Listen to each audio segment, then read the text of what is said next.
का फल मिलता है। कहां पर है? 234 नंबर दोहा के आगे है और 34 नंबर की चौपाई नंबर 3 से शुरू होता है और मां सीतांबा मां पार्वती का पूजन करती है। जय राज किशोर जय जय गिरिवर राज किशोर जय महेश मुख जय चकोरी जय महेश मुख जय चकोरी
केवल इसका भी पाठ कर ले 9 दिन, समझिए कि तब से सुंदर। क्यों? देखिए, कोई भी मंत्र कोई भी बात मंत्र क्या है, जो ऋषि महर्षि ने कही, ये तो साक्षात मेरी उद्भव स्थित संहार कारिणी क्लेशहारिणी मेरी मां सीता की स्तुति है। अगर इस स्तुति को भी हम नवरात्रि में गा लेते हैं तो हमारे जीवन का कल्याण होगा। अब इस तरह से मां भगवती गौरी के गले में जो माला थी वो खिसक करके मां सीता अम्बा के गले में गिरी। और क्या करें, सुन सत्यासी हमारी पूजा ही मन कामना तुम्हारी, तुम्हारे मन में जो कामना पूरी होगी यह मेरा आशीर्वाद है। और उसके बाद से मां सीता अम्बा चली है अपने महल को, और वहां पर पहले ही जाकर के मेरे राघव सरकार बता चुके हैं किसको, गुरुदेव भगवान को और लक्ष्मण जी को, कि मुझे देख करके एक अद्भुत आकर्षण हुआ। देखिए, यही प्रभु का खेल है। यह एक बात समझने की आज नए युवा भाई बहनों से मैं कह दूं, आज आप लोगों के जीवन में कोई भाव आता है, आप लोग छुपाते हो और उसका दुष्परिणाम बड़ा भीषण और विभत्स होता है। देखिए मेरे प्रभु, उनके मन में जो विचार उत्पन्न हुआ, अपने गुरुदेव से भी जाकर के कह दी, अपने छोटे भाई से भी कह दिए कि मुझे उनको देखकर आकर्षण हुआ। और हम लोग क्या करते हैं, छुपा के रखेंगे और एक ही बार फोड़ डालेंगे। इसलिए मन में कोई भी भाव बने, और विशेषकर युवाओं से कहो, अपने माता पिता से जरूर कहें। क्यों? माता पिता आपके प्रथम गुरु हैं। यदि आपसे कोई गलती भी हो गई है, इसको क्षमा करके उस गलती से बाहर निकलने का आपको मार्ग दे देंगे। अब इस तरह से अब आगे कथा को हम थोड़ा सा गति देते हुए, तैयारी हो रही है, यज्ञशाला में सब लोग जाते हैं, वहां यज्ञशाला में सबकी व्यवस्था हुई है। प्रभु और गुरु को इनके पद और गरिमा के अनुसार सबसे ऊंचा स्थान दिया गया। पूरे देश के राजा आए, सब राजा मिलकर के यज्ञशाला में अपने ताकत का प्रदर्शन कर रहे हैं कि हम तोड़ देंगे, एक कर देंगे, वो कर देंगे। लेकिन हो क्या रहा है, सब लोग जा रहे हैं, एक एक लोग जा रहे हैं और हिलता भी नहीं, टूटना तो दूर की बात। अब देखिए, कई बार धीरेन्द्र भाई एक बात लोग कहते हैं कि देखिए गलत लोगों का संग तुरंत बन जाता है। जैसे आज आप कितने से सत्संग कर रहे हैं, कितने लोग सत्संगी आपको मिले बताइए। अब लेकिन यदि इसी तरह से कोई गलत काम का संग बनाए तो इससे ज्यादा मिले, कम मिलेंगे? मिलेंगे ज्यादा कि नहीं? तो आपके पास ज्यादा है कि कम है उनकी तुलना में? अब समझ में आया? कहीं भी आप अच्छे काम करने जाए आपको नहीं मिलेंगे, लेकिन जब गलत काम करना हो बहुत लोग मिल जाते हैं। बैठिए। अब इस तरह से आगे हुआ यूं कि पूरे 10,000 राजा इकट्ठे हुए कि चलो अकेले के नहीं टूटता है, तो हम 10,000 मिलकर के इसको तोड़ेंगे। 10,000 राजा मिलकर के धनुष कर। अभी बताइए, सीता तो कहीं 10,000 मिलकर अगर जो तोड़ी दे तो किससे विवाह होगा? देखिए गलत लोगों में निर्णय में बड़ा बढ़िया होता है कि 10,000 रुपए जो मिलकर तोड़ लिए, तब आपस में लड़ेंगे, जो जीत जाएगा उसका हो जाए। अब इस तरह से 10,000 गए, लेकिन डरा ही न टारा, हिला भी नहीं, टूटना दूर की बात है। अब इस तरह से राजा जनक को बड़ा क्लेश हुआ है, बड़ा, और उन्होंने कुछ कड़वे वचन कहा है। और जैसे कड़वे वचन कहा है, भैया लखन को बड़ा क्रोध आया है, और उन्होंने भी जनक जी को बड़े कड़वे वचन कहा है। प्रभु ने समझाया है, और उसके बाद प्रभु अपने गुरुदेव विश्वामित्र जी की तरफ प्रणाम करके, मन ही मन प्रणाम करके, और भगवान शंकर को प्रणाम करके, क्योंकि उनके इष्ट हैं, और धनुष को उठाए हैं, प्रत्यंचा चढ़ाए, धनुष टूट करके दो। और जैसे धनुष टूटा, वहां पर जितने लोग थे सब लोग आनंद में। अब यहाँ पर एक बड़ी सुंदर चौपाई है, जाती रही भावना जैसी हरि मूर्त देखी तैसी। देखिए जगत में हर जगह हर तरह के लोग मिलते हैं, लेकिन उनको कभी नहीं मिलेगी जिनकी नीयतें सही है। जनकपुर में जब भगवान बैठे हैं तो वहाँ जो दुष्ट राजाओं को काल नजर आ रहे हैं, राक्षसों को काल नजर आ, जो माताएं उनको पुत्र नजर आ रहे हैं, जो भगत लोग उनको भगवान नजर आ रहे हैं। तो जो जिस नजर से देखता वैसा सामने दिखने लगता है। तो अगर हमको कुछ करना है तो अपनी भावना पर, अगर जो कोई काम करना का अपनी भावना पर, हमारी भावना पवित्र होनी चाहिए, हमारी भावना सही होनी चाहिए। अब इस तरह से जैसे धनुष टूटता आवाज गई, परशुराम जी आते हैं और जैसे परशुराम जी को देख के राजा सब डर के कांपने लगे। सब परशुराम जी के सामने अपने पिताजी का नाम लेकर दंडवत कर रहे हैं कि इससे हमारी प्राण रक्षा हो। कुछ कह नहीं, यार हम तो जानते थे क्या उत्पात होने वाला है, अच्छा वो हमसे नहीं टूटा तो हमारा जान चला जाता। अब एक तरह से जनक जी से पूछा है, जनक डांट करके गुरुदेव परशुराम भगवान पूछते हैं, जनक किसने तोड़ा? जनक जी भी घबरा गए, डर गए। लेकिन यहाँ पर अब इस बीच में लखन जी बोलना शुरू किए और जैसे लखन जी बोले कुछ कड़वे वचन बोले, कोई बड़ा बढ़िया। यहाँ पर एक संवाद है। अब आगे चर्चा न करते हुए अंत में प्रभु ने बड़े विनय के साथ गुरुदेव भगवान परशुराम के सामने आए हैं। हे प्रभु, इस पूरे प्रकरण का दोषी मैं हूं, जो दंड मुझे देना हो आप दे दीजिए। और इस तरह से जैसे उनकी मधुर वाणी सुने भगवान परशुराम को संदेह हुआ कि लगता है कोई और है। उन्होंने उनके मन में जैसे ही शंका हुई, उन्होंने बोला कि हमारे प्रत्यंचा धनुष को लेकर प्रत्यंचा चढ़ा दो, मैं समझ जाऊंगा। जैसे ही इतनी बात कही, भगवान परशुराम का धनुष स्वतः स्वमेव वही चल करके भगवान राम के हाथों में और प्रत्यंचा चढ़ाए। और इस तरह से भगवान परशुराम को ज्ञान हुआ कि साक्षात नारायण है। और उसके बाद से वहां पर उनका अनुनय विनय करके वहां से चले हैं। अब यहाँ पर अब जनक जी गुरु विश्वामित्र से कहते हैं कि भाई अब तो धनुष टूट के विवाह होना चाहिए। जनक जी बोले नहीं, विश्वामित्र जी बोले नहीं, अभी तक तो आपका प्रण पूरा हुआ है। अब आप दोनों के, इनके कुल और आपके कुल की मर्यादा क्या है, उस कुल की मर्यादा के अनुरूप आप लोग आगे बढ़े। अब यहाँ से दूत भेजा गया है, कहाँ पर? अयोध्या। और अयोध्या में दूत गया है और दूत जाने के बाद वहां सब बात बताया है। और बात जानने के बाद राजा दशरथ आनंद मग्न हो गए और वहां अब शादी की तैयारी होने लगी। और शादी की तैयारी होने लगी। अब भगवान की बारात है, वो एक बारात आई थी कहां से? शिव जी के। कहां से चली थी? कैलाश से हिमालय में। अभी दूसरी बारात कहां से चलेगी? अयोध्या से जनकपुर के लिए।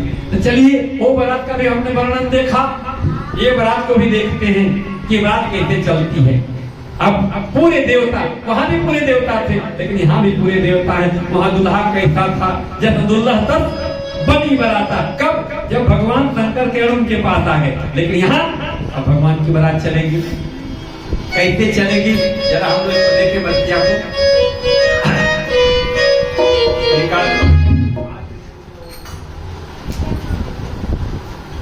अवधान नगरिया बारात कहां से चलेगी?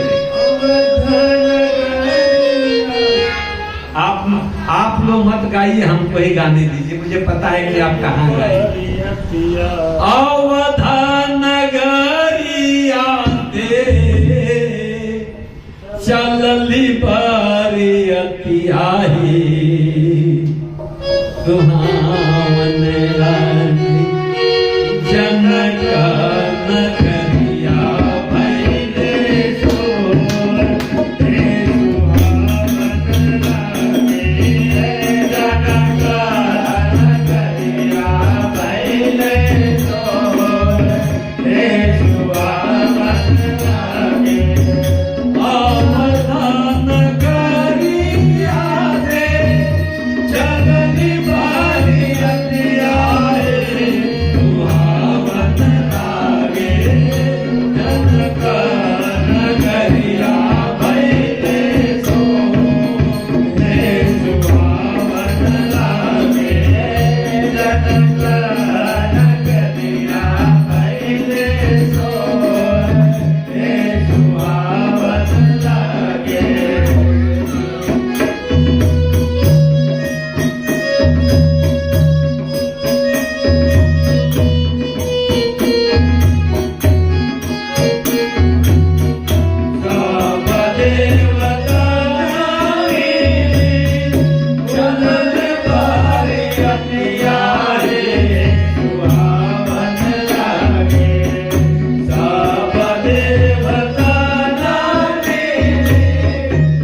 देखिए यहाँ एक अद्भुत बारात है, वहां भी एक अद्भुत बारात थी। यह बारात कैसे भैया? अच्छा ही बताइए, गांव में धीरेन्द्र भाई बचपन में याद हुई लोटा पविया गाँव ना हो ना बारात। एक ऐसी बारात जिसमें दुल्हवे नहीं है। और वहां का दूल्हा कैसा था? यहाँ पहुंचे हैं, वहां पर अपने पूर्ववासियों से मिले हैं राम लखन भैया और शादी विवाह बाबू सत्तर आए गाँव इतना बढ़िया गाँव हो, पहलवा गाँव तो अल्लाह को आज मिला के गाँव 42 नंबर। अब यहाँ पर शादी विवाह की तैयारी हो गई, राम की बारात बैठी। जैसे ही विवाह के लिए बैठे हैं प्रभु, वहां राजा जनक जी के दो भाई, एक जनक जी और कुछ भाई, उन दोनों की दो पुत्रियां। यहाँ चारों भाई अब जैसे गुरु इकट्ठा बोले भाई सबकी भी हवा के आभार हो जाए, तो चारों भाई लोग का एक ही मंडप में भी 42। अब ये चारों भाई तब हो गया, भामर घूमने की तैयारी हुई। चारों दूल्हा याद बा नहीं बजाए तो बजा ना। हाँ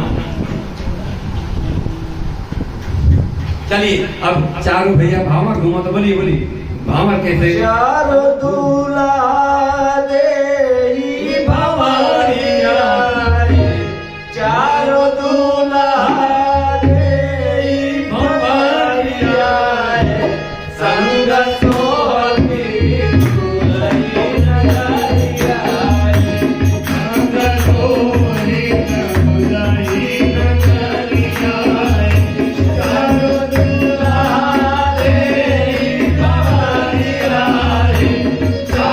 दूल्हा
इस तरह से चारों भाई लोग कहे कि मंडप में विवाह हुआ है, वेद रीति से विवाह हुआ है और प्रभु के विवाह की बात आप देखिए समधि। यहाँ पर बड़ा सुंदर निरूपण है, क्योंकि कथा का चौथा दिन है और समय की अपनी पाबंदियां हैं, इसलिए हम कथा को अब विश्राम की तरफ लेकर चलेंगे। और प्रभु का विवाह होता है और प्रभु माँ सीताम्बा मांडवी उर्मिला और संस्कृति को लेकर के अयोध्या में चले। अयोध्या में बड़ा आनंद है, गुरु विश्वामित्र है और विश्वामित्र की फिर विदाई होती है। विदा होने पर वीरेंद्र भाई जो गुरुदेव कह रहे थे कि आपने उचित नहीं किया, कह रहे कि आप ही मेरे सब कुछ हैं, अब आज यहाँ से जाइए मत, आप और इस तरह से गुरु की विदाई करके और इस तरह से पहला बालकांड समाप्त होता है। चलिए हम तब तक राम नाम का जप करते हैं। हरे राम